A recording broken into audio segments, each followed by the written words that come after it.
శబ్దాన్ని రికార్డ్ చేసి మండి ప్లే చేశాడు. అతను విన్నది అతన్ని వణికించింది. ఒక చిన్నారి గొంతు, నీకు వీలైతే ఇంకొక నిమిషం తీసుకో. ఇప్పుడు ఈ గడియారం రమేష్కి వ్యసనంగా మారింది. ప్రతి రాత్రి అతను ఎదురు చూసేవాడు, రికార్డ్ చేసేవాడు, వినేవాడు ఆ ఒక్క అదనపు సెకను కోసం. అది ఒక రహస్య సూపర్ పవర్లా అనిపించింది. ఆహించుకోడి, ఎవరైనా ప్రతిరోజు ఒక నిమిషం ఎక్కువ జీవిస్తే వాడు జీవితంలో విజేతలు అవరా. కానీ జీవితం ఉచితం కాదు. నెమ్మదిగా రమేష్ ఆరోగ్యం క్షీణించడం మొదలైంది.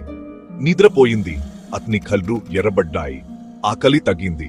అతను గ్రహించాడు, ఒక నిమిషం ఎక్కువ జీవించడం అంటే మెరుగ్గా జీవించడం కాదు. ఒక రాత్రి అది అతనికి అర్థమైంది. గడియారం అతనికి ఒక నిమిషం ఇవ్వడం ద్వారా అది వేరొకరి నుండి దాన్ని దొంగిలిస్తోంది. రమేష్ ఎక్కువ కాలం జీవించడానికి వేరొకరు తమ జీవితంలో ఒక నిమిషం కోల్పోవాలి. భయపడి అతను గడియారాన్ని తిరిగి ఇవ్వడానికి ఫ్రీ మార్కెట్కి పరిగెత్తాడు. కాని ఆ స్టాల్ లేదు. ఆ అమ్మకందారుడు మాయమైపోయాడు. ఆ రాత్రి రమేష్ నిర్ణయించుకున్నాడు, చాలు, అతను గడియారాన్ని ధ్వంసం చేస్తాడు. అర్ధరాత్రి దగ్గర పడుతుండగా అతను తన చేతిని పైకెత్తాడు. దాన్ని పగల్లగొట్టడానికి సిద్ధంగా ఉన్నాడు. కాని అర్ధరాత్రి చివరి సెకనుకు ముందు